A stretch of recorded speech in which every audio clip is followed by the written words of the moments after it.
오늘 다 같이 보실 하나님의 말씀은요, 사무엘상 18장 1절에서 5절까지 말씀입니다. 사무엘상 18장 1절에서 5절. 제가 가진 성경책으로는요, 구약 438면입니다. 사무엘상 18장 1절에서 5절.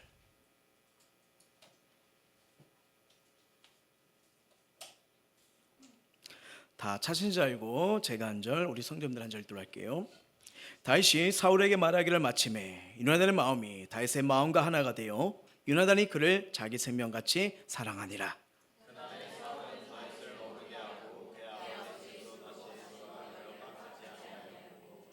요나단은 다윗을 자기 생명같이 사랑하여 더불어 언약을 맺었으며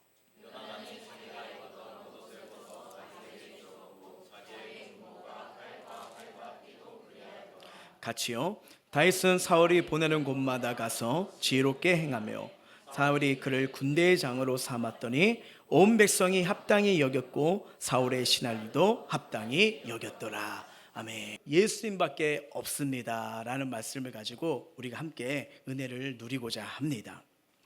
영국의 낭만파 시 중에 한 사람이 이 바이런 분이란 계세요. 근데 그분의 명언 중에 하나가 뭐냐면, 아침에 잠에서 깨어 일어나 보니 유명해져 있더라, 이런 말을 합니다. 자, 이 말이 뭘까요? 우리가 지난주 그 사무엘상 17장 말씀을 통해서 역사의 현장에 다윗이 드러나기 시작하죠. 드러나서 정말 이스라엘 앞에 커다란 두려움의 문제, 골리앗 장수 앞에서 이 어린 소년이 만군의 여호와 이름으로 나갈 때 세상의 문제, 커다란 문제, 어떤 골리앗 같은 문제도 예수의 이름으로 어떻게 해요? 무너진 걸 우리는 보게 됩니다. 그 사건 이후로부터요, 이 다윗은 골리앗과 전투를 통해 한순간에 이스라엘에 그 이름이 퍼져나가는 엄청난 영웅이 된 거죠. 자, 그러면서 이게 이제 18장으로 넘어옵니다. 이 18장 말씀을 보니까 다윗은 백성들에게 사랑을 받고 그리고 이스라엘의 지도자로 그 부상이 되는 것을 보게 됩니다. 심지어는 사울의 아들 요나단, 다윗을 보자마자 와, 그의 신앙심과 하나님의 기름 부으심이 어떤지 그것을 느낄 정도까지 그를 경험하게 되는 거죠. 여러분 알다시피 그 사무엘 선지자가 기름 부었을 때 나중에 다윗이 오르는 걸 보게 되잖아요. 눈은 총명하고 얼굴은 아름답다라 라고 말을 하잖아요. 근데 원어로 보면 그 아름답다가 뭐예요? 행복한 상태, 기쁨의 상태, 만족의 상태입니다. 쉽게 말하면 하나님으로 채워진 그 모습, 하나님과 동행하는 그 기쁨이 삶 속에 드러나는 거예요. 얼굴에 나타나는 거예요. 말 속에, 행동 속에 나타날 수밖에 없는 거예요.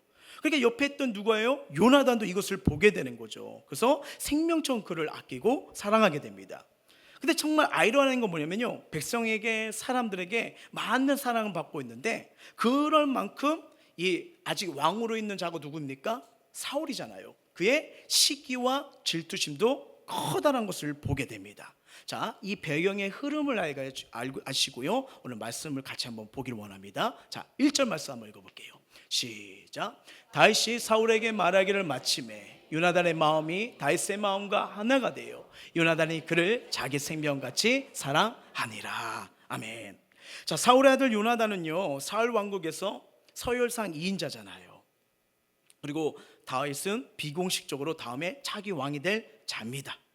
근데 지금 역사의 전면전으로 1위로 등극한 게 아닌데 지금 물리적으로 누구예요? 2인자니 이 요나단이 다윗을 굉장히 아끼고 사랑하고 생명같이 대하는 것을 성경은 말하고 있어요.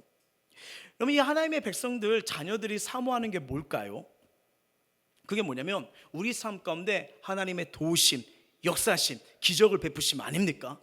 야, 이건 정말 내 힘으로 하지 못한다. 와, 이때 이런 상황에서 어떻게 해야 될까라고 했을 때 문제가 해결되고 길이 열리고 닫혔던 문이 열리는 역사, 이걸 통해서 하나님이 하셨다, 하나님이 도우셨다, 하나님이 일하신다, 이런 역사 아니겠습니까? 근데 이것은 금방 할 수가 있어요. 왜냐하면 성령이 역사할 때는요, 그 능력이 이 보통 사람의 수십 배로 나타나기 때문에 이건 정말 사람이 할 수 없는 건데 하나님이 하셨구나, 이건 하나님의 은혜구나, 이 고백이 절로 나오는 일들이 벌어진다는 거예요. 보통 이 성공적인 일을 수행한 사람은요, 다른 보통 사람들보다 두세 배의 집중력이 있다고 합니다. 근데 이 성령의 사람은요, 한순간에 몇십 배 혹은 몇백 배의 능력이 집중되기 때문에 이 능력은 특별하다. 그러니까 이 세상 사람은 뭐냐? 기적이 일어났네, 와 하면서 이런 감탄이 절로 나올 정도로 이 하나님이 역사하시는 그 사람 가운데 드러난 것은 누구든지 느낄 정도로 나타난다는 거예요. 분명한 것은 성령의 역사는요, 선합니다.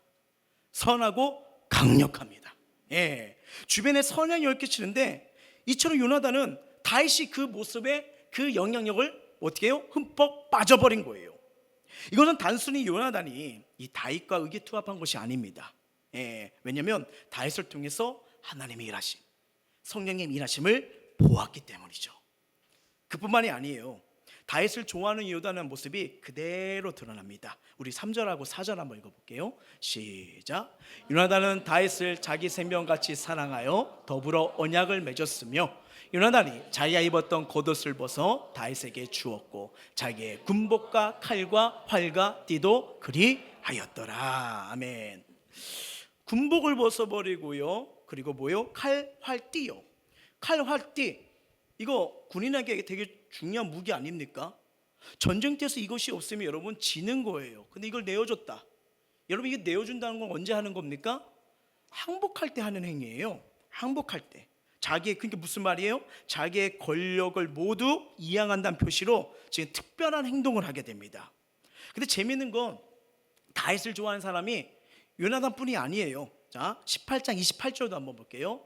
여호와께서 다윗과 함께 계심을 사울이 보고 알았고 사울의 딸 미갈도 그를 사랑하므로. 네. 다윗과 함께 하심이 사울도 알아요. 근데 누구요? 요나단은 아들이잖아요. 근데 또 누가 좋아한다고요? 딸 미갈도 좋아합니다. 예, 이 사울의 주변, 사울은 지금 다윗을 싫어하거든요. 막 시기질 틈이 있는데, 근데 이 사울의 주변에 있는 사람들이 지금 다윗을 좋아하고 사랑하고 함께하길 원하는 거예요. 여러분, 이건 다윗이 특별해서 그런 게 아닙니다. 왜요? 이것은 다윗을 하나님의 나라로, 하나님의 사람으로 하나님이 세우셨기 때문에 은혜가 임하니까, 여러분, 은혜가 입은 사람은요, 그 주변에 그 사람과 함께하고 싶어요. 다르거든요. 세상의 욕심, 세상의 능력은요, 정말 좋을 것 같지만 때로 물고 뜯고 누군가 경쟁하고 누구를 짓밟고 올라가야 경쟁하고 뭐 성공자, 실패자가 그대로 가면서 짓눌러야 되잖아요. 아니요, 하나님의 은혜는 그게 아닙니다. 함께하고 싶어요. 걸어가고 싶어요. 같이 동역하고 싶어요. 그러니까 다윗의 사람에게 계속 붙는 거예요. 근데 이게 하나님의 손길 아닙니까? 근데 이 역사가 지금 여기서 일어나는 거예요? 아닙니다. 이미 13장에서 하나님은요, 말씀으로 예고하셨어요. 이런 일이 벌어질 거라고요. 자, 13장 말씀 한번 잠깐 살펴볼게요. 시작. 사무엘이 사울에게 이르되 왕이 망령되이 행하였도다. 왕이 왕의 하나님 여호와께서 왕에게 내신 명령을 지키지 아니하였도다. 그리하였더라면 여호와께서 이스라엘 위에 왕의 나라를 영원히 세우셨을 것을 지금은 왕의 나라가 길지 못할 것이라. 여호와께서 왕에게 명령하신 바를 왕이 지키지 아니하였으므로 그의 마음에 맞는 사람을 구하여 여호와께서 그를 그의 백성의 지도자로 삼으셨느니라 하고. 아멘. 자, 사무엘서는 단순히 한 나라의 정치적 몰락과 승리에 관한 내용이 아닙니다. 사울 왕국의 몰락과 지금 다윗의 집, 이 다윗의 왕국을 통해서 뭐예요? 예수 그리스도의 나라, 하나님 나라가 지금 드러내기 위해서 지금 이 말씀이 드러난 것을 보게 되죠. 사울이 여러분 계속 범죄를 합니다. 하나님 회개의 기회를 주세요. 그럼에도 그는 변해요, 안 변해요? 변하지 않아요. 사람 편에 쓰고 세상 편에 쓰고, 그러니까 하나님이 사용하고 싶어도 도저히 사용할 수 없는 존재가 되어버렸죠. 그리고 어떻게 해요? 그의 집은 서서히 무너지기 시작합니다. 그러니까 사울 왕국은 이미 하나님 마음에서 지워버린 왕국이에요. 그리고 은밀하게 이 촛대가 누구에게 옮겨진 거죠? 다윗입니다. 다윗에게 넘어갔죠. 자, 하나님의 주권과 계획에 의해서 지금 하나님 나라 다윗의 집이 드러나기 시작하고 있는 거예요. 그래서 이 사무엘서는 하나님 나라의 건설과 그 반대 세력의 몰락을 치밀하게 보여주는데, 오늘 그 한복판에 다윗과 요나단의 이야기가 나오는 거예요. 왜 이들의 이야기가 나올까요? 우리가 이 다윗과 요나단 이야기를 잘 알잖아요. 뭐 신앙생활 이렇게 해야 된다, 정말 이런 사람을 만나야 된다, 이게 우정이다, 그렇게 생각할 수 있잖아요. 근데 그 부분도 그렇게 볼 수 있겠지만 이 성경의 저자의 의도가 과연 그 부분을 해서 이렇게 말하는 것일까요? 여러분 혹시 그 확증적 평양, 발음하기 힘들어요. 확증적 평양 한번 보여주세요. 저희 이 평양이라는 말 했습니다. 뭐냐면 자신의 가치관, 기대, 판단에 부합하는 정보만을 선택하는 방식이에요. 그러니까 내가 보기에는, 내 생각에는, 내 철학에 의하면 뭐 이런 거죠. 내 기준에서 보는 거죠. 뭐 예를 들어 볼까요? 운전을 가다가 앞에서 우물쭈물하는 차를 보면 뒤에서 어떤 생각이 드십니까? 술 마셨나? 왜 저렇게 하는 거야? 그리고 확진자 평양이 여기서 한 번 또 나오죠. 저 운전자 여자일걸? 그렇죠? 그렇게 실수를 합니다. 아니요, 남자일 때도 많아요. 예. 그러니까 무슨 말이냐면 성경을 읽을 때 이런 평을 가지고 읽으면 거기 분야에서 거기로 꽂혀서 그 다음 해서 그 다음 은혜로 나가지 못하는 거예요. 자, 우리가 이 다윗과 요나단 이야기를 많이 들어보셨을 거예요. 사랑, 우정, 의리요. 그러니까 관심을 갖게 되는 거 아니겠습니까? 근데 요 부분을 오늘 내려놓고 우리가 성경을 다시 한번 보길 원해요. 왜? 하나님의 말하시는 의도가 다르거든요. 예. 사무엘상 20장을 보면 이 요나단이 일관되게 다윗을 따라요. 좋아하고 그 생명을 지키는 것 같고 그렇게 성경은 기록하고 있잖아요. 그렇죠? 어떻게 보면 그런 부분이 있긴 있어요. 하지만 마지막 절을 보시면요, 다윗은 일어나 떠나고 요나단은 사울의 성읍으로 돌아갑니다. 자, 42절 봅니다. 시작. 요나단이 다윗에게 이르되 평안히 가라. 우리 두 사람이 여호와 이름으로 맹세하여 이르기를 여호와께서 영원히 나와 너 사이에 계시고 내 자손과 내 자손 사이에 계시리라 하였느니라 하니 다윗은 일어나 떠나고 요나단은 성읍으로 들어가니라. 아멘. 여러분 분명히 요나단의 입술로는 뭐예요? 사랑과 우정을 말하잖아요. 여러분 사랑과 우정은 뭐예요? 힘들 때나 어려울 때나 함께하는 거 아닙니까?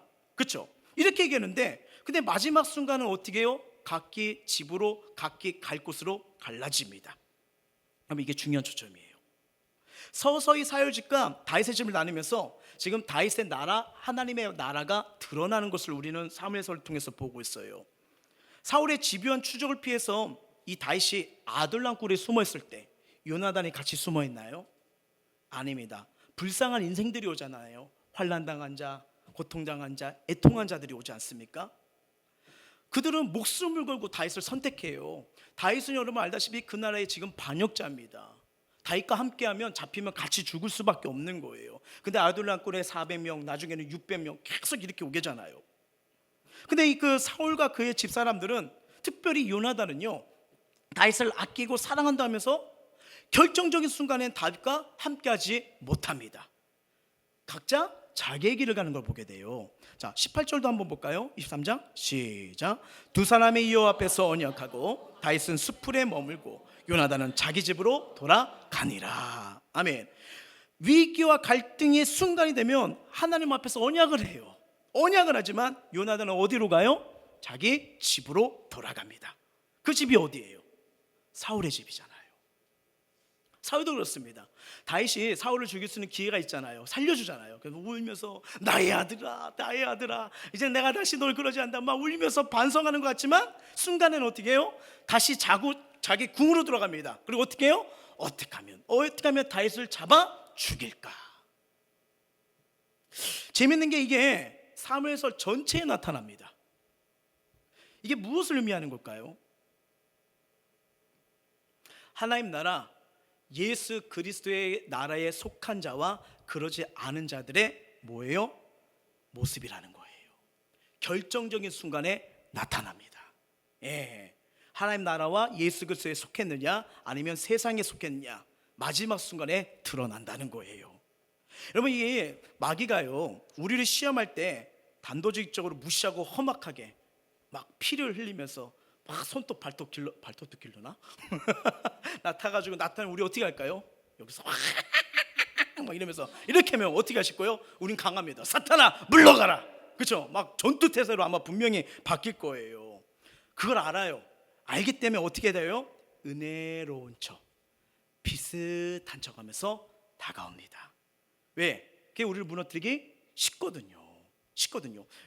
여러분 이게 우리가 진리를 찾는데 쉬운 게 성경이 뭐라고 했지? 이거 찾으면 돼요. 근데 어떤 집사가 이렇게 말하더라, 어떤 성도가 이렇게 말하더라, 이게 아니에요. 그건 그 사람의 생각일 뿐이에요. 성경이 뭐라고 하는데 이걸 찾아야 되는데 그걸 찾지 않고 누가 이렇게 말하더라, 이렇게 하더라, 거기서 흔들리는 거예요. 그러니까 은혜로운 척 비슷착하면서 오는 겁니다. 자, 성경이 이걸 경고해요. 고린도후서 볼까요? 시작. 이것은 이상한 일이 아니리라. 사탄도 자기를 광명의 천사로 가장하나니. 여러분, 이단들이 은혜로운 척, 기도해주는 척, 날 생각하는 척은 뭐잖아요. 그리고 그때서 이단 끝단이 다르다잖아요. 틀어버립니다. 그렇게 잘 빠지는 거예요. 그래서 교회 외에 여러분 함부로 성경 모임이나 기도 모임 가지 말라는 게 바로 이런 거예요. 은혜로운 척 이렇게 하는 척에도 틀린데 이거 누가 합니까? 광명천사요. 물론 기독교를 보면 윤리, 도덕, 신의, 우정 포함하고 있어요. 하지만 이게 기독교는 아닙니다. 포함하고 있어요. 그런 데서 속는 거예요. 여러분, 우리가 이 국가라는 조직의 한 국민으로서 살고 있지 않습니까? 그럼에도 불구하고 성도의 우선적 가치는 국가의 명분과 가치가 아니라 하나님 나라의 가치임을 꼭 기억하시길 바랍니다. 여기서 헷갈리고 혼돈을 일으킨 경우가 굉장히 많은 거예요. 물론 우리 이 땅에서 국가라는 조직에 몸을 담고 질서대로 법대로 따라가야 됩니다. 하지만 우선적으로 뭐예요? 우리가 이것이 하나님의 법이 맞는지 그것이 어긋난다면 우리는 잃어보면서 하나님 말씀의 기준에 따라 살도록 우리는 그렇게 가야 되는 거예요. 이게 되게 중요한 겁니다. 이것이 흔들려 버리면요, 절대로 하나님 나라에 속한 자의 삶으로 걸어가기가 쉽지 않습니다. 요나단은 숱하게 사랑을 표현하잖아요. 내가 너와 함께 할 거다, 너를 아낀다, 이렇게 말하잖아요. 근데 결정적인 순간간 난 미안하지만 너랑 같이 못 가. 같이 못 가. 우리 청년자매님들, 어떤 형제가 계속 고백해요. 당신을 사랑해요. 너무 사랑해요. 막 이래요. 그러면 이제 흔들리잖아요. 그렇죠? 좋아하니까. 그러다가 아유, 이 사람과 결혼해야겠다 하는데 사랑해. 근데 너랑 결혼할 수는 없어. 여기 도끼질이 나오는데요. 그렇죠. 그러니까 여러분, 바로 이런 거예요. 너를 사랑한다고 고백하고 하지만 함께 가질 않는 거예요. 함께 가질 못하는 거예요. 왜 그럴까요? 사울 집안의 특색이 요나단에게도, 나중에 여러분 미갈도 보십시오. 잘 따라가지 못하잖아요. 이게 그대로 드러납니다. 예. 결국 요나단은 마지막 순간에 늘 뭐예요? 사울의 집으로 들어갑니다. 군복을 벗어줘요. 칼을 줘요. 다 줘요. 건네줍니다. 우정을 고백하고 하나님 앞에 언약하여. 근데 마지막 순간에는 다윗과 함께 가지 않아요. 예. 근데 다윗 왕국을 선택한 자들 뭡니까? 환난 당한 자, 애통한 자, 빚진 자들이잖아요. 그와 함께해요. 놀라운 거 뭐냐요? 다윗 왕국 됐을 때 이 자들이 다윗 왕국의 왼손 오른손 커다란 용사들이 되어 쓰임받게 되는 걸 보게 됩니다. 자, 하나님 나라와 세상 나라 어느 편에 설 것인가? 바로 성경은 이걸 물어보는 거예요. 여러분, 사무엘 상하, 열왕기 상하, 역대 상하를 보면요, 인생에 하나님이 있느냐 없느냐 흥망성쇠가 그대로 드러납니다. 그대로 드러나는 거예요. 그래서 우리가 물론 이 땅에 살면서 어떤 게 하나님 나라고 어떤 게 세상인지 근데 살면서 분별하는 건 쉽지가 않아요. 어쩌면 가치체제가 아까 말한 것처럼 비슷한 것들이 우리를 혼란스럽게 만들 수도 있어요. 그래서 그 분별의 기준점을 제시하는 이 주님의 말씀을 듣는 거, 주님의 말씀을 읽는 거, 주의 말씀을 따르라는 게 우리에게 생명길이 되고 인생의 아름다운 열매가 맺는 복된 길임을 믿으시길 바랍니다. 그래서 이걸 놓쳐버리면요 혼란스러워지는 거예요. 그러니까 그것이 전부라고 살고 왔지만 뒤돌아보니까 열매가 없는 거예요. 여러분, 삶에서 흐름은 다윗 왕국, 즉 예수 그리스도의 나라, 하나님 나라입니다. 예, 왜요? 다윗의 후손을 통해서 누가 오시죠? 예수님이 이 땅에 오시잖아요. 예, 그러면서 잘 보세요. 자, 흥망성쇠가 드러났잖아요. 사울 왕국, 사울을 택한 나라, 결말이 그대로 드러납니다. 서서히 무너져요. 왜냐면 서서히 무너진다는 거 뭐냐면 하나님 한 번에 무너뜨리지 않아요. 왜? 하나님은 자비가 많으셔서 회개할 기회를 주시는 거예요. 그래서 무너집니다. 안 됩니다. 막힙니다. 그러면 내가 이거 여호와 앞에 죄를 범했나? 내가 하나님이 원치 않는 길을 걷나? 돌이키면 되는 거예요. 근데 사울은요, 여러분, 죽는 구순끝까지도 돌이키질 않아요. 잘 보세요. 결국 그 길을 갔더니 자기의 인생뿐만 아니라 자기의 가정도 어떻게 되는지 한번 보십시오. 자, 31장 1절부터 6절까지예요. 시작. 블렛 사람들이 이스라엘을 침해 이스라엘 사람들이 블렛 사람 앞에서 도망하여 길보아 산에서 엎드려 죽으니라. 블렛 사람들이 사울과 그의 아들을 추격하여 사울의 아들 요나단과 아비나답과 말기스야를 죽이니라.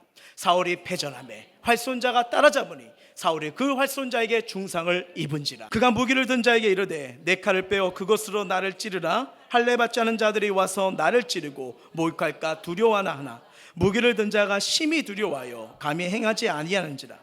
이에 사울이 자기의 칼을 뽑아서 그 위에 엎드러지매 무기를 든 자가 사울이 죽음을 보고 자기도 자기 칼 위에 엎드러져 그와 함께 죽으니라. 사울과 그의 세 아들과 무기를 든 자와 그의 모든 사람이 다 그날에 함께 죽었더라. 아멘. 이것이 사울 왕국의 몰락이에요. 세 아들과 그의 모든 사람, 그 편을 택한 자들의 삶이요. 너무 마음 아프게 안타깝게 아버지와 한 아들, 그들을 택한 자들이 그날 다 죽습니다. 여러분, 진리는 어떤 이념을 따르는 게 아니에요. 그러니까 하나님의 말씀, 하나님의 다스림에 서느냐, 아니면 세상 속에 내 계획 속에 내 기준들에 서느냐, 이것이 뭐예요? 분명한 싸움입니다. 싸움이에요. 여러분, 이 비슷한 흐름이 성경의 창세기부터 계시록까지 나오는데 대표적인 한 사건만 말씀드릴게요. 그게 누구냐면 창세기를 보면요, 야곱과 에서의 그 팥죽 한 그릇 사건 아시잖아요. 여러분, 그 팥죽 한 그릇이 뭐가 그렇게 대단할까요? 거기에 왜 야곱은 거기에 인생을 걸어버렸을까요? 팥죽을 줄 테니 장자의 축복권을 나에게 줘라. 그런 거 아니겠습니까? 지금 배고프잖아요. 지금 배고플 때 뭐가 중요해요? 먹어야죠. 배에서 꼬르륵 꼬르륵 하는데 먹어야 되죠. 그런 거 아니겠습니까?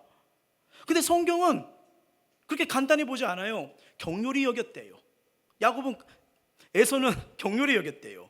가볍게 중요하지 여기지 않았다는 겁니다. 예, 성경은 그렇게 기록하고 있어요. 물론 속이면서 그렇게 했던 것은 야곱의 방식은 잘못된 거예요. 하지만 그는 장자의 명분을 너무나 사모했습니다. 장자의 축복권을 간절히 원했어요. 여러분, 허기진 사람에게 필요한 것은 명분이 아닙니다. 육신의 배를 채워줄 한 끼 음식이 필요한 게 맞죠. 에서는 그냥 육신대로 본능대로 그걸 따른 것 뿐이에요. 그런데 야곱이 붙들고자 한 그 명분은 무엇입니까? 그의 거래 방식은 분명히 잘못되지만 그가 그걸 노렸다는 건 뭐예요? 성경의 흐름상, 신약의 관점상 뭔 줄 아십니까? 나는 하나님의 은혜가 필요합니다. 나는 내 인생에 예수가 필요합니다. 그 고백이에요. 그래서 그 장자의 명분을 간절히 원했던 거예요. 간절히 원했던 거예요. 이게 이 야곱에게 점수를 주는 핵심입니다. 이게 신약에 오면요, 사도 바울이 말한 고상한 지식, 놀란 은혜인 거예요. 자, 빌립보서 말씀 한번 볼까요? 시작. 그러나 무엇이든지 내게 유익하던 것을 내가 그리스도를 위하여 다 해로 여길 뿐더러 또한 모든 것을 해로 여기면 내 주 그리스도 예수를 아는 지식이 가장 고상하기 때문이라. 내가 그를 위하여 모든 것을 잃어버리고 배설물로 여기면 그리스도를 얻고 그 안에서 발견되려 하매니 아직 너는 율법에서 난 것이 아니요 오직 그리스도로 믿음으로 말미암은 것이니 곧 믿음으로 하나님께로 난 의라. 아멘.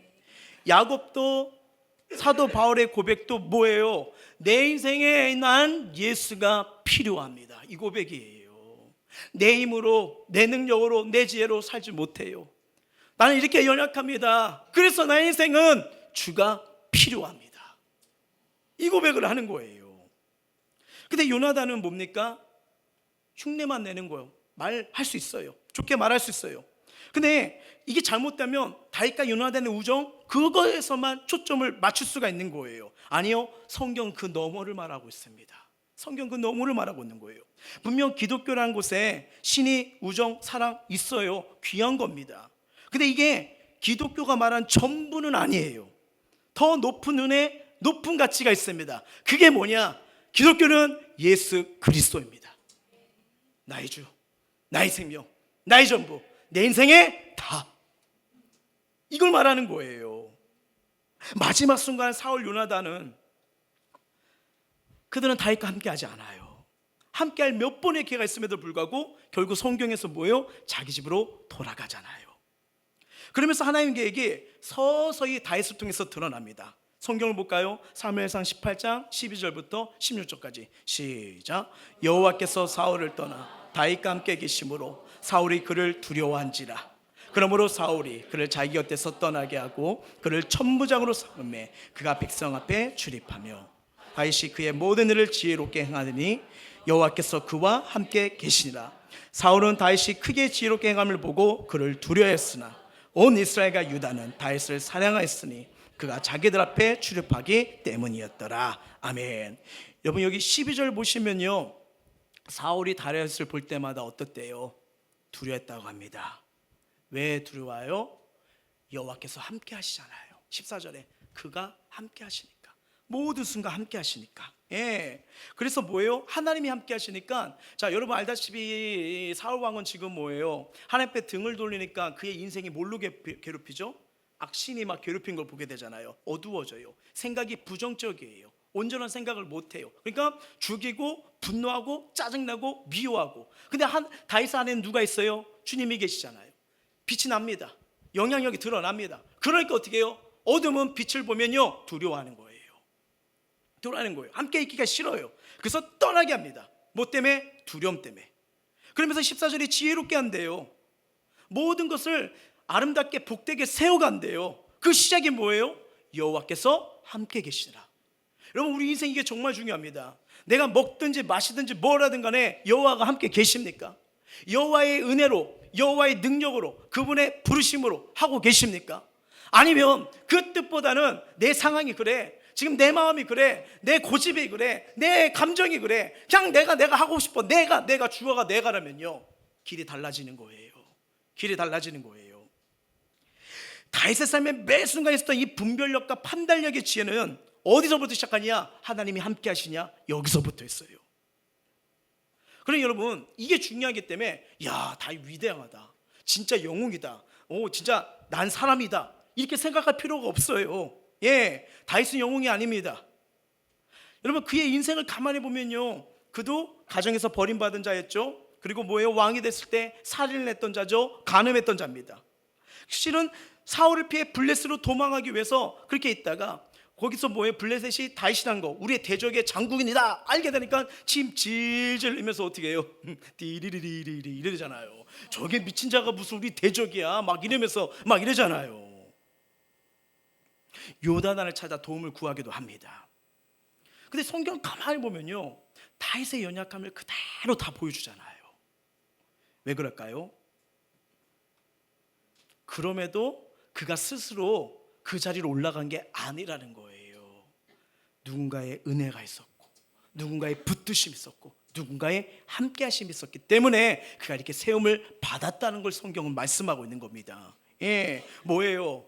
하나님이 그렇게 세우기로 작정하셨다는 거예요. 예, 그래서 알다시피 차츰 잡든 다윗 왕국으로 만들어 가는데 여기 중요한 성경적인 의미가 있어요. 이게 사도행전에 나옵니다. 한번 읽어볼게요. 시작. 배하시고 다윗을 왕으로 세우시고 증언하여 이르시되 내가 이새의 아들 다윗을 만나니 내 마음에 맞는 사람이라 내 뜻을 다 이루라 하시더니. 아멘. 다윗 수많은 연약함이 있었잖아요. 부족함이 있었잖아요. 그럼에도 불구하고 하나님 뭐예요? 그를 통해 하나님의 뜻을 드러내시겠다고 정하신 거예요. 예, 하나님 작정하신 거예요. 왜? 내 마음에 합한 자야. 내 마음 합한 자예요. 여러분 우리 막 인생에 있을 때 막 성공하길 원하잖아요. 그렇죠? 도전 있는 거 좋습니다. 근데 하나님의 도움과 은혜를 받으면요, 먼저 하나님 마음에 합한 자가 되십시오. 그거 없이 그걸 뛰어넘어서 그냥 복만 주시면 됩니다, 언약계 막 갖고 온 것처럼 나 잘되게만 하십니다. 그건 하나님은요, 그보다 뭐예요? 저와 여러분의 관계를 원하십니다. 관계를 원하는 거 아니겠습니까? 그래서 하나님의 다윗을 다양한 방법으로 훈련시키며 그를 온전하게 만드세요. 의지했던 사람들한테 변심, 탐욕, 교만으로 깨져서 뭘 깨달아요? 하나님밖에 없구나, 나를 도울 수 있는 분이 하나님밖에 없구나, 이걸 깨닫게 하면서 그를 왕으로 세워가십니다. 여러분 우리에게는 이미 이 불순종이라는 죄가 들어왔기 때문에 이 하나님 주신 축복을 누리며 살아가는 능력을 상실했어요. 우리 속에 타락한 본성이 있는데 우리 스스로 이 죄를 해결할 방법이 없잖아요. 그래서 하나님은 예수 그리스도를 이 땅에 보내셔서 이 십자가의 벌로 우리를 죄에서 사시로 은혜를 베풀어 주십니다. 그래서 여기서 끝나지 않아요. 죄사함에서 건진 것뿐 아니라 이 땅에 살아가면서 때를 따라 돕는 은혜, 채워주시는 은혜, 공급의 은혜를 부어주세요. 그리고 그리스도의 장성한 분량까지 자라게 하시면서 그 성숙을 통해서 우리를 기름지게 복되게 세우시길 원하십니다. 여러분, 어린아이 신앙을 계속해 보세요. 그냥 저 띵깡 부리고 그러면 그 수준에 멈출 수밖에 없는 거예요. 하지만 성숙한 그리스도는 뭡니까? 안고 품고 손 내밀고 이렇게 가는 거예요. 영향력이에요. 이게 영향력이에요. 예. 우리의 모습이 때로는 추하고 더럴지라도요, 주님 앞에 회개하고 하나님 의지하는 자, 하나님 은혜 주십니다. 여전히 저와 여러분 붙들어 주시고 복되게 기름지게 세우심을 믿으시길 주의 이름으로 축복합니다. 이렇게 다윗은 평생에 하나님께 붙들린 인생이었어요. 그리고 하나님께서는 그 다윗을 통해서 하나님 나라, 예수 그리스도가 오는 나라로 세워가길 시작하시죠. 그래서 시편 말씀 한번 읽어볼까요? 시작. 내가 내 종 다윗을 찾아내어 나의 거룩한 기름을 그에게 부었도다. 아멘. 여러분 잘 보세요. 성경을 보면 다윗이 난 꿈을 꿀 거야. 지금 양치기지만 나는 이 나라를 다스릴 왕이 될 거야. 난 이 나라 대통령이 될 거야. 혹시 구절이 나오나요? 그다가 막 기도하다가 막 환상이 보여요. 그래서 부모님한테 달려가요. 제 꿈을 꿨어요. 환상 중에 내가 왕이 될 상이로다. 저 그 얘기를 들었어요. 혹시 막 이런 구절이 나옵니까? 아니요. 여러분 그가 왕위로 가는 그 자리까지 그가 겪은 건 뭐냐면요, 여기저기 당하는 일이에요. 도망가야 되고 숨어야 되고 가슴 아파야 되고 괴로워야 되고.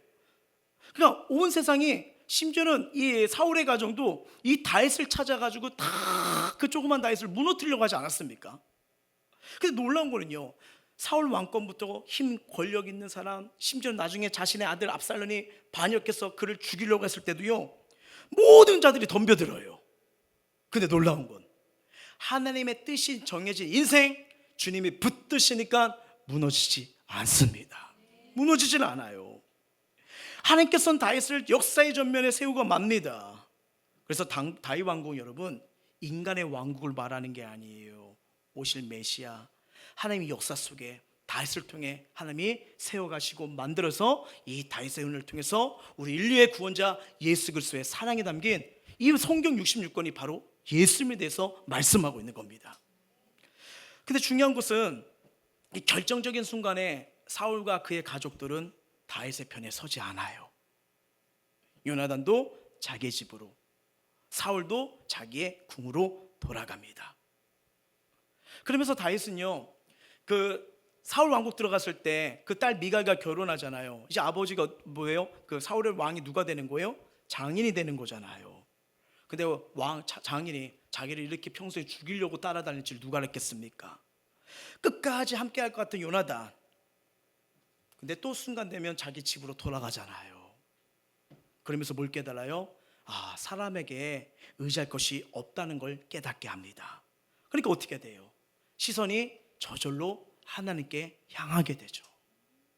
여러분 사람은 참 좋을 때도 있지만 알아갈수록 어때요? 마음 아파요. 때로는 실망합니다. 이렇게 처음에는 이렇게 좋은 것 같고 함께 할 것 같고 끝까지 변하지 않을 것 같지만 참 이 사람 존재가 이렇게 참 연약하고 쉽지 않더라고요. 그래서 여러분 성경의 원리로 보면 사람은요, 안고 품고 용서할 존재입니다. 안고 품고 용서할 죄. 기대하고 바랄수록 어떻게 해요? 상처와 아픔이 커진다는 거예요. 혹시 외로우십니까?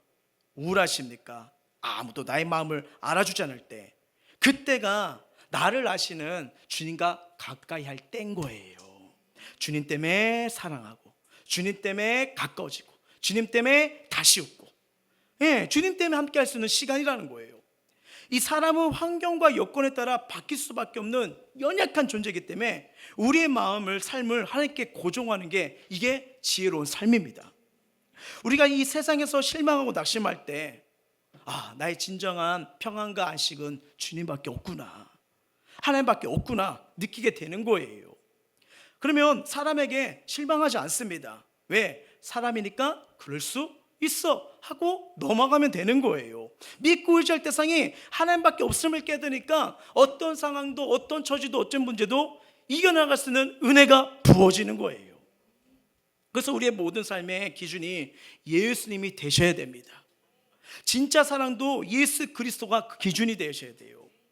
이 세상에 어떠한 구제나 봉사나 헌신도 그 자체가 우선적이 아닙니다. 왜요? 그건 예수님이 말씀하신 일이기 때문에, 구제, 사랑, 헌신이기 때문에 그게 하나님의 일이 되는 거예요. 말씀하셨기 때문에 하나님의 나라 역사가 되는 거예요. 근데 어떤 좋은 일이라도 예수 그리스도가 빠지면 위험해지는 겁니다. 위험해지는 거예요. 저와 여러분의 삶에 이 반석이신 예수님이 다시 한번 나의 삶의 중심인지 기준인지 한번 점검해 보시길 바랍니다.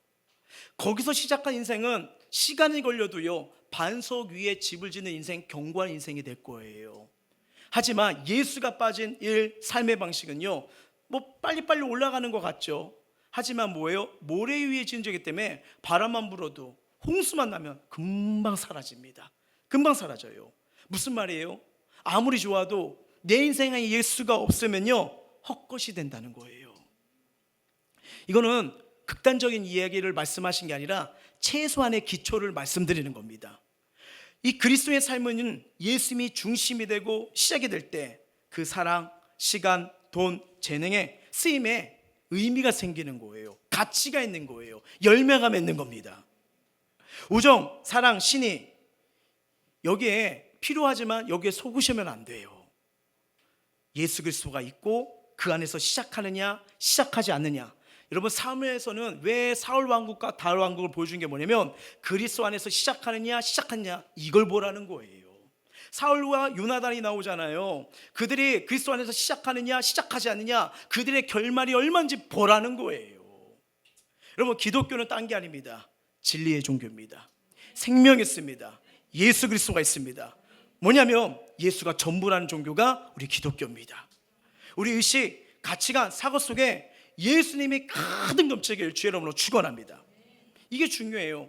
여러분, 우리의 말, 행동은요, 내가 무엇으로 가득 차 있냐 삶 속에 드러날 수밖에 없는 거예요. 근데 예수님 안에 생명이 있어요. 안식이 있어요. 소망이 있어요. 구원이 있어요. 기쁨이 있습니다. 그럼 이걸 어떻게 채워야 될까?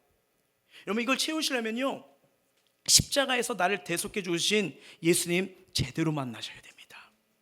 그래야 어떤 상황에서도 예수를 붙들고 의지하며 우리 인생 그분의 뜻 안에서 설계할 수가 있거든요. 자, 구원의 확신이 있어야 되죠. 그리고 이 성경이요, 가까이 여기셔야 돼요. 왜? 성경은요, 구원받은 자가 어떻게 살아야 되고 어떻게 말해야 될지를 보여주는 진리의 말씀이잖아요. 어떤 책을 봤는데 이런 글이 있더라고요. 이 평생 동안 사회에서 여러 가지 기여를 한 어떤 사람이 죽어서 천국문에 이르렀답니다. 근데 막 천국문에 안으로 들어가는 그 한 사람을 붙잡았어요. 잠시만요, 여기 잠깐 멈추셔야 됩니다. 누군가 했더니 다름 아닌 사도 바울이래요. 천국의 문지기였답니다. 이상해요. 다른 책에 봤을 때는 천국의 문지기 베드로였는데 여기서는 또 사도 바울이더라고요. 하여튼 다 가봐야 될 것 같아요. 하여튼 사도 바울이래요. 그랬더니 사도 바울이 잠깐만 기다리시오. 이것을 통과하려면 약간의 절차를 거쳐야 합니다. 뭐 복잡한 건 아니고 당신의 일생 동안 살아온 것을 점수로 확산하여 1000점이 되시면 천국에 들어갈 수 있습니다. 근데 1000점이 안 되면 절대 못 들어갑니다. 1000점이라고요? 인생을 가만히 보니까 1000점 뭐 금방 채워지겠지. 그럼 사도 바울이 말합니다. 자, 어떻게 살아오신지 이야기를 해보십시오. 얘기를 합니다. 저는 30년 동안이나 어떤 선교 기관의 지도자였습니다. 그래서 많은 선교사를 해외에 파송했지요. 사도 바울이 말해요. 와, 그래요? 대단하시군요. 1점 드리겠습니다. 1점이요? 30년 동안 이렇게 사역을 했는데 이상하네요. 계속 할게요. 저는 충실한 가장이었습니다. 한 여자와 결혼하여 무려 40년을 버티고 살았습니다. 아이들도 훌륭하게 키웠지요. 내 아이들은 지금 목사, 교수 등등 교계와 사회에서 존경받는 위치에 있습니다. 그래도 우리 가정은 예수 때문에 행복했습니다. 사도 바울이 말합니다. 정말이요? 당신은 정말 훌륭하네요. 야, 요즘같이 당신 같은 사람 보기 드뭅니다. 그럼 2점 가산점을 드리겠습니다. 몇 점이요 지금? 이 점수를 잘 계산하셔야 돼요. 이거 충격을 받은 거예요. 이제 여기서부터 땀이 나기 시작했대요. 아니, 이렇게 열심히 살았는데 이게 점수 가산점이 별로 없는 거예요. 빨리 1000점을 만들어야 돼서 도무지 점수가 안 올라가는 거예요. 조바심이 나서 그러면 이거는 점수가 어느 정도 인정되겠지. 저는 지난 60년 동안 한 번도 교회에 빠지지 않았습니다. 매일 새벽 기도에 참석했고 주일에는 장려부 성경 공부와 제자 양육 모든 걸 인도했습니다. 대단한 이제 마지막 희망을 건 거예요. 사도 바울이 말해요. 와, 당신은 정말 모든 면에서 훌륭한 사람이군요. 가산점 1점을 드리겠습니다. 정신을 잃을 것 같다. 정신이 막 혼란하고 혼미해지는 거예요. 몇 점이에요? 겨우 4점. 그럼 나 어떻게 해요? 더 이상 점수에 보탤 얘기가 없고 60점, 40점 뭘 얘기했는데도 총 4점밖에 안 나온 거예요. 그 순간 이분이 눈물을 글썽거리면서요 이런 고백을 했답니다. 예수님, 나 이제 어떻게 해요? 나 천국에 들어갈 자격이 못 되나 봅니다. 제발 이젠 용서해 주세요. 나 예수님밖에 없어요. 내게 구원을 주신 이는 예수님뿐이에요. 주님, 나를 도와주세요. 울었대요. 그저 사도 바울이 이렇게 말을 합니다. 자, 이제야 당신을 1000점을 얻었네요. 들어가도 좋습니다. 참 이 얘기 이렇게 딱 듣는데 가슴이 이렇게 쫙 찔리더라고요. 이 고백을 들으면서 정말 요나단의 모습이 혹시 내 모습은 아닌가. 입술로는 주님을 사랑해요, 주님 잘 따를게요, 주님 잘 섬길게요, 난 주님밖에 없어요 라고 고백을 하지만 중요한 순간 선택의 기로서는 내 마음대로, 내가 원하는 대로, 내가 하고 싶은 대로 돌아서는 나의 모습이 있지 않나. 저는 모태신앙으로 자라왔습니다. 기독교 문화에 익숙해 있었고, 근데 머리로 하나님 잘 알았죠. 뭐 기도생활, 예배생활, 막 봉사생활 다 알고 있었죠. 근데 이게 알고 아는 것도 물론 또 시작할 수도 있는데, 아니까 신앙의 기쁨, 구원의 감격을 누리지 못했죠. 아는 거랑 구원이랑 다르잖아요. 그렇게 이렇게 형식적으로 신앙생활하던 제가 고1 여름 수련회 때, 오전 집회 때 강사 목사님의 말씀에 나의 생각, 나의 삶이 깨지기 시작했어요. 나의 인생과 현재 그리고 미래에 대해 고민한 시기에 이걸 어떻게 해야 되나, 어떤 길로 가야 되나, 무엇을 해야 되나. 그러니까 여러분 지금도 모르겠지만 이렇게 막 생활기록 보시면 꿈이 뭐였는데 저는 그게 쓰기가 정말 싫었어요. 예. 근데 이게 확실히 답이 나오지 않으니까 뭐 이것저것 생각을 했지만, 근데 그런 중요한 순간, 이제 고등학교 때부터는 이제는 고1이니까 이때부터인가 이제 문과이과로 그때 나눠졌던 것 같거든요. 그러니까 여기에 이제 또 진로가 달라지니까 하는 이런 고민 속에, 야, 이게 하나님이 나의 인생 계획을 책임지시는 분이구나. 내가 1000번 만번 공부하는 것보다 그분께 묻고 맡겨야 되는구나. 거기서 깨지기 시작한 거예요. 그래서 내가 살아갈 길이 무엇인지 방황하던 내 삶에 정말 내가 가야 할 길과 주님이 만나시는 내가 얼마나 감격스러운지, 야, 십자가에서 죽으신 예수님 다른 게 아니구나, 날 제위해 죽으셨구나, 그 말씀이 그렇게 찢어지니까 내 마음대로 살았던 거, 제약 가운데 살았던 거, 욕심대로 살았던 게 이게 막 그냥 순간 생각에 필름처럼 돌아가면서 확 하는데, 그냥 저도 모르게 그 바닥에서 굴르더라고요. 죄송해요, 인생 17년 살면서 얼마나 많은 죄를 지었는지 막 이러는데, 그날 예수로 살겠다고 결심한 날이 됐어요.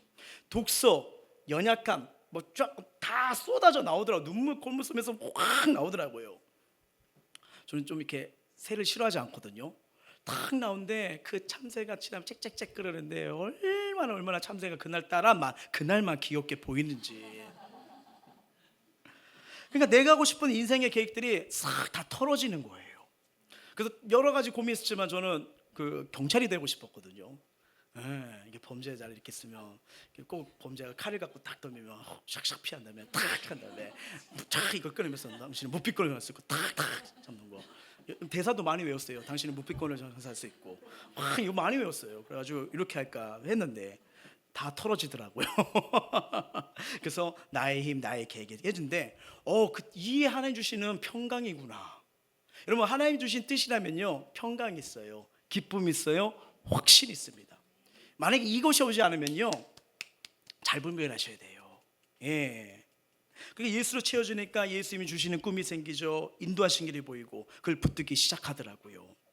그래서 내 인생의 시작이 예수 그리스도이시구나, 그걸 그때 체험하게 된 겁니다. 살아갈 이유, 이 시대에 내가 왜 있는지, 왜 지금 현장에 사는지, 이 사명이 회복된 거예요.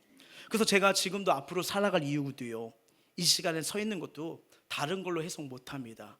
저는 예수의 이름 외에는 설명할 게 없어요. 왜? 인생의 해답이 예수 안에 있고 그분이 길이 되시고 답이 되시고 내 인생에 개입하시면 그분이 저와 여러분의 해결자가 되어주시기 때문입니다. 말씀을 맺도록 할게요. 다윗과 요나단의 이야기, 우정, 사랑, 그걸 뛰어넘는 이야기입니다. 다윗과 사울 왕국 중에 어느 편에 설 것인가, 지금 주님은요 이 말씀을 통해서 우리에게 물어보시는 거예요. 우리의 평생의 걸음이 다윗의 집, 누굽니까? 예수님의 나라, 하나님 나라에 속하길 주의 이름으로 축복합니다. 그럼요, 힘들고 어려울 때가 있어요. 그럴 때일수록 내 기준이 아니라 주님의 기준으로 한번 우리 삶을 돌아보시길 바랍니다. 여러분, 예수로 채워질수록 그분이 인도하시는 길이 보입니다. 모든 만사의 문제를 푸는 길은 예수님밖에 없습니다. 주님이 나의 생명, 나의 구원, 나의 전부가 되도록 간절히 기도해 보세요. 오늘 저녁부터 있을 이 깨기도에 순간순간마다 난 주님이 필요합니다. 모든 순간 주님이 필요합니다. 난 예수밖에 없습니다. 한번 그렇게 고백해 보시길 바랍니다. 이 살아계신 하나님 인자를 경험할 수가 있어요. 그리고 주의 말씀은 내 생각이, 마음이 복잡할 때 주의 말씀은 우리에게 위로와 힘을 줍니다. 갈 길에 길잡이가 되어줘요. 그리고 찬양으로 하나님께 나아가 보십시오. 하나님만을 채우시는 은혜가 넘치기 시작합니다. 시간이 있고 건강이 있고 물질과 재능으로 일이 잘 풀린다 할지라도 내 인생에 예수가 없으면 헛것이 됩니다. 우리에게 어떤 문제, 어려움이 다가와도 그 문제를 넉넉히 이길 수 있는 위대한 능력은 예수 이름밖에 없습니다. 여러분, 수련회가 예수의 이름으로 일어나라고 하잖아요. 무엇 때문에 좌절하시고, 무엇 때문에 낙심하시고, 무엇 때문에 무거운 짐에 눌려서 이제는 포기하고 내려놓고 싶고, 정말 내 인생에 이젠 길은 없다, 나는 어떻게 살아야 되는가, 아유 답답하다, 한숨만 나오는 그런 상황일지라도, 아니요, 예수님 이름으로 일어날 수 있습니다. 예수 이름으로 다시 시작할 수도 있습니다. 예수 밖에는요 우리의 인생을 맡길 수 있는 분 없습니다. 그분이 저와 여러분 함께 하길 원하세요.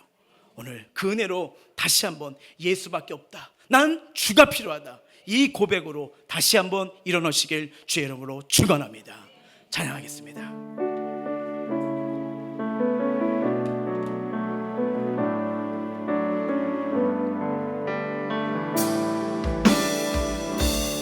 은혜 아니면 살아갈 수가 없네.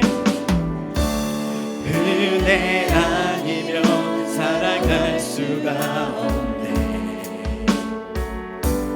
복음마저도 다 주의 것이니 세상 평안과 위로 내게 없어도 예수, 오직 예수뿐이네. 다시 한번 고백합니다. 은혜 아니면 살아갈 수가 없네. 은혜 아니면 살아갈 수가 없네. 복음마저도 다 주의 것이니 세상 평안과 위로 내게 없어도, 세상 평안과 위로 내게 없어도 오직 예수뿐이네. 자, 그 신기에 다 볼 수도 없고, 그 신기에 다 볼 수도 없고, 자, 작은 고난에 지치는 연약한 나지만 근데 주님의 계획이 있어요. 날 향한 뜻이 있어요. 주께 묻기.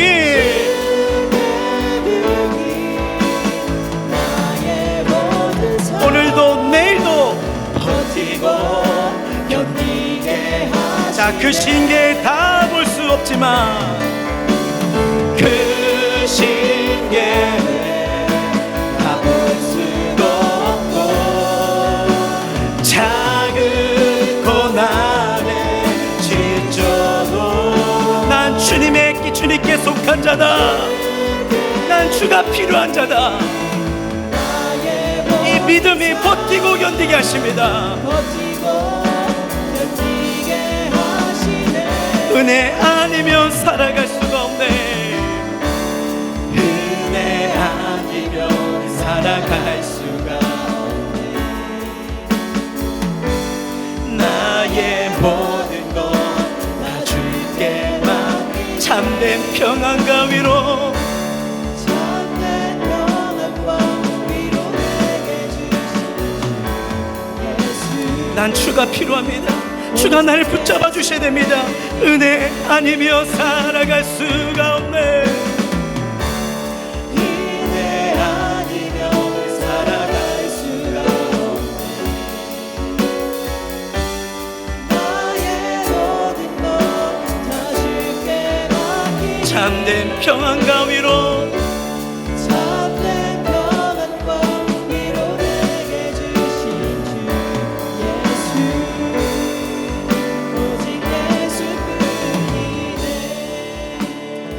말씀을 가슴에 새기면서 우리 기도하며 나가길 원하는데요, 다윗과 요나단 단지 우정 사랑 이야기가 아니에요. 흐름을 보니까 다윗과 사울 왕궁 중에 어느 편에 설 것인가 우리에게 전해짐을 보게 됩니다. 다윗의 집 하나님 나라예요. 예수님 품에 속하라는 거예요. 힘들수록 어려울수록 주님 앞에 등을 돌리는 게 아니라 주께 가까이 가보라는 거예요. 시간이 있고 건강이 있고 물질과 재능이 있어 잘 풀린다 할지라도 내 인생에 엽수가 없으면 헛것이 된다는 걸 사도 사울 왕의 결말을 통해서 우리가 보지 않습니까? 또 우리에게 어떤 문제와 어려움이 다가와도요, 그 문제를 넉넉히 쓰는 위대한 능력은 예수밖에 없어요. 무엇 때문에 슬퍼하고, 무엇 때문에 우울하고, 무엇 때문에 포기하고, 무엇 때문에 우리가 자꾸 절망으로 가려고 할까요? 얼마나 괴롭습니까? 얼마나 힘드십니까? 얼마나 지치십니까? 소망이 있는 거, 살아나는 능력, 이 한마디면 충분합니다. 주님, 난 주가 필요합니다. 난 예수가 필요합니다. 난 예수밖에 없습니다. 주님, 다시 한번 위로를 주세요. 회복을 주세요. 모든 순간 날 책임질 수 있는 예수님을 의지하오니 주여, 이 기도 가운데 난 주가 필요합니다.